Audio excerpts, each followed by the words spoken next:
Payday 3 really isn't a natural sniper game. When robbing banks, it's rare that you have the chance to actually make use of any half-decent sightlines.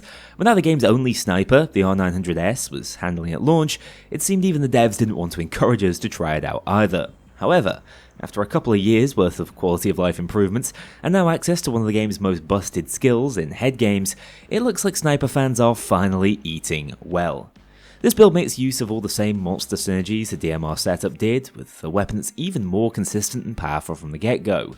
With the long-shot tree accommodating for most of the weapon class's failings, granting it AoE damage and an effectively larger mag, the sniper playstyle is more viable than ever before, whilst also offering an indisputably unique approach to heisting. As designated sniper and shield killer, prepare to make your crew's life infinitely easier simply by existing. This is another build in my Skills 2.0 series, showcasing core build archetypes you can consider trying out with the new system. Check out the rest from the playlist down below. Okay, the sniper build isn't going to let DMRs have all the fun. Snipers are still absolutely viable and actually do have a few advantages over something like the FIC-22.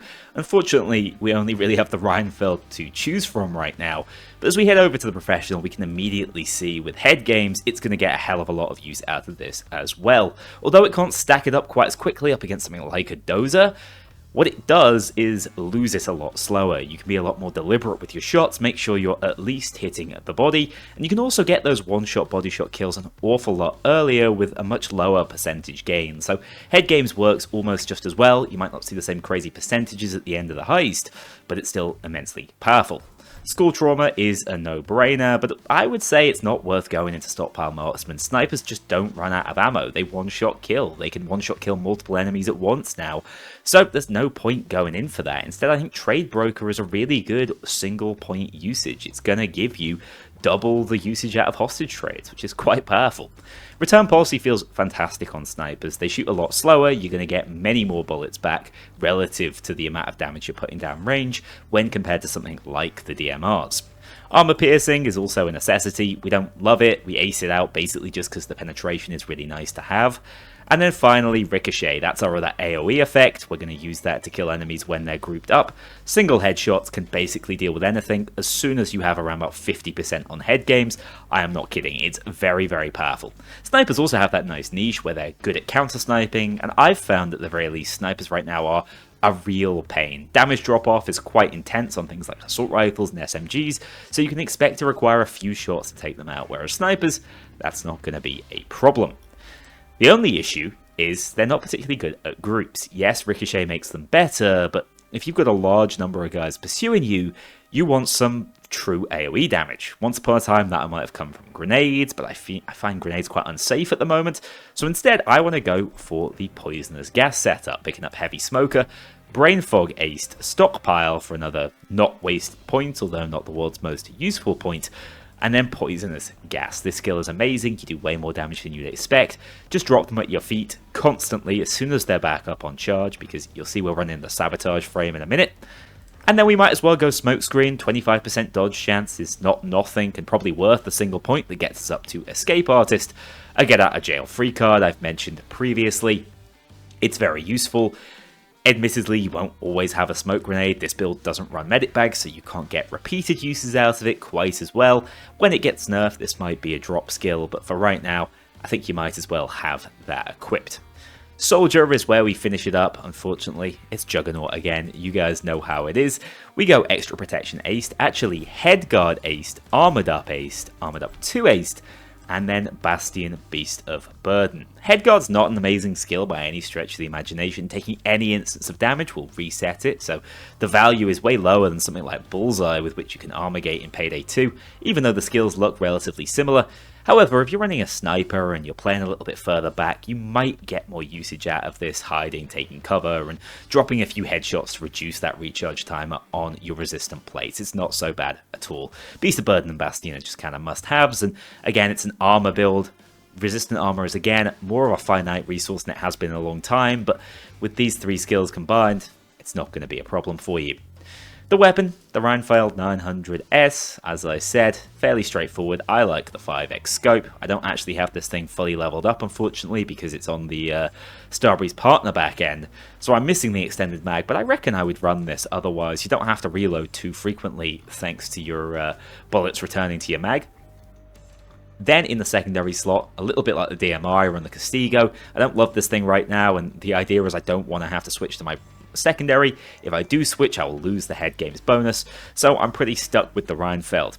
It's a similar idea with the overkill weapon. I like to drop Red Foxes for my team. If you're having an issue with armor, maybe you drop Arguses for your team. Anything else though, you're just picking up weapons you don't want to use, and those weapons are going to take away your damage bonus. So overkill weapons are mostly for your team outside of a real pinch moment.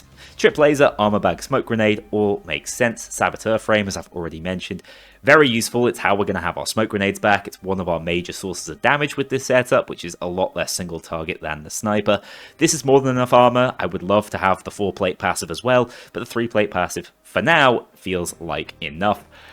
Really, really powerful, those smoke grenades. I can't insist enough how good it is to have some throwable specialization. I think some players will sleep on it, but no, please don't. They are maybe your most important skills in any build right now. Let's have a look at the gameplay and I'll show you it in action. So the primary thing holding back my sniper gameplay is definitely my ability to actually land headshots. For the non-aim impaired though, this thing is a beast. I'd love to have a wider range of sniper options. The Spearfish is sort of a halfway house between actual sniper and marksman rifle, and also does incredibly well with this setup, but the Reinfeld 900S is the only pure way of setting this up. Its primary advantage is how little it needs to start 2 or 3-shotting doses with the head game's multiplier.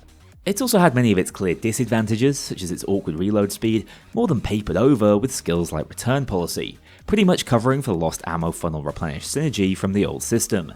AoE damage is also a massive boon, allowing it to still do what it used to so well, that being take out shields, whilst also faring much better against the other regular units now flooding heists. Also, remember that one patch where we could penetrate shields with the R900? I do, and I have no idea why it's seemingly never returned. Enemy sniper control is also as important as it's ever been, with them now providing the primary threat to your armor pool with so many counters to the other cop types in our arsenal, and them actually being able to get around the new 4-plate passive being incorrectly applied to every single frame type. Having a long-range scope makes that a hell of a lot easier than taking pot shots with bullet drop-off and their increased health pool.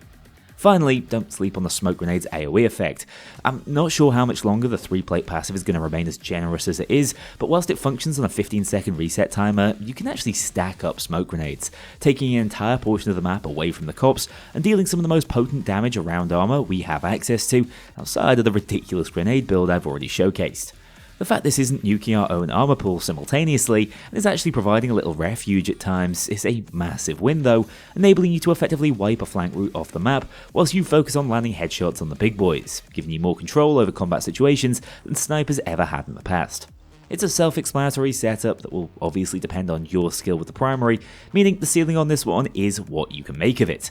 With Payday 3 still very much swinging in the player's favour at the moment, even though the cops regained a little footing in Skills 2.0, it can be nice to challenge yourself by using a less meta-dominant weapon type, with the sniper fitting the bill. With the right build though, this thing is still very much a beast, capable of crushing overkill, even if it requires a little more hard work from the player. I hope you enjoyed this build guide, take care, and I'll see you all very soon. A huge thank you to my dedicated Patreon backers. If you want to join this crew in going infamous, check out the link below and pledge as little as $2 to see your name in the credits, or get 24-hour early access to future videos and vote on upcoming content. Take care, I'll see you all soon.